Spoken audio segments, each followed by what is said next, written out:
જૂનાગઢમાં ગત ચોમાસામાં ગિરનાર પર ભારે વરસાદના લીધે પૂર જેવી સ્થિતિનું નિર્માણ થયું હતું અને શહેરમાં પૂરના પાણી ઘૂસી ગયા હતા। ત્યારથી આજ દિવસ સુધી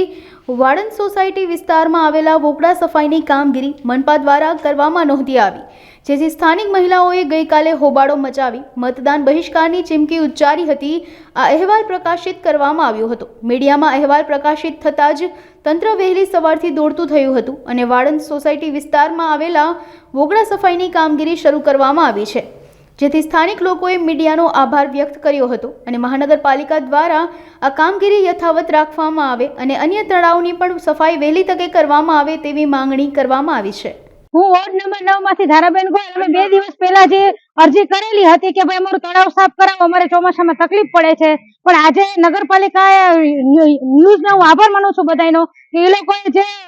રિપોર્ટિંગ કર્યું છે એના હિસાબે આજે નગરપાલિકા આવીને સવારથી કામગીરી લાગી ગયા છે। પણ જે મારા ઘર પાસેનું તળાવ છે અહીંયા એસઆઈ આવ્યા હતા આજે નગરપાલિકામાંથી, એને અમને એમ જણાવ્યું છે કે હું મામલતદાર ઓફિસે અરજી કરું છું અને વહેલા તકે સાફ કરે જવાબદારી એને લીધી છે, પણ જો અમે એનો આભાર માનશે જવાબદારી લીધી છે તો એ પૂર્ણ કરે, જો 2-3 દિવસમાં એની જવાબદારી પૂર્ણ નહીં કરે તો પાછું યથાવત અમારી મહિલાઓનો આ જ કાર્યક્રમ રહેશે।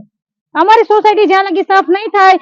વોકડા તળાવ જ્યાં એક કામ નહીં થાય ત્યાં સુધી અમે મતદાન કરશું નહીં, અમે મતનો બહિષ્કાર કરીએ છીએ।